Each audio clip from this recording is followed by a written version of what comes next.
Canada, palliative care may be mandated, but it's not funded. There are cases of people who would like to have palliative care for their terminal illness, and they've been told by their provider, we can't afford that, but we can fund your assisted suicide. And in Oregon, more than 50% of the people who actually die under the Death with Dignity Act list feeling a burden as one of the main reasons that's motivated them. So my main concern is not about the fiercely independent professional people like Dr. Marsh, who of course have fears and anxieties about death. That's natural. But it's about the people who aren't used to being in control, who are used to feeling a burden and thinking, well, maybe I should just slip away and stop being a burden on my family. And that's the real concern. It's about safety for the more vulnerable population, not the more vocal people that we see campaigning.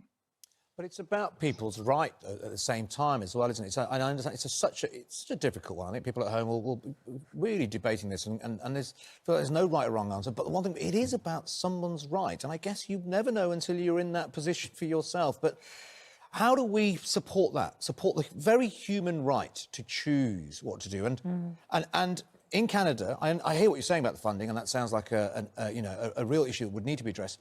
But it feels that that decision isn't made overnight. There are weeks of consultation that goes on. That feels about right, doesn't it? Well, I think there's lots of chance for consultation. But I think you also see in places where the law has changed, you see doctor shopping. So if you see someone who does want to get it done relatively quickly, they can go and find a doctor generally who will agree with them and get that done. And it's not always part of this long-term caring relationship with the family doctor who knows you. Often it can be quicker than that. And we've seen also in a number of legislations, some of these cooling off clauses have been remitted afterwards, because there is sometimes a desire to speed things up. And you also said about suicide, because we talked about the fear of people who commit suicide whilst terminally ill.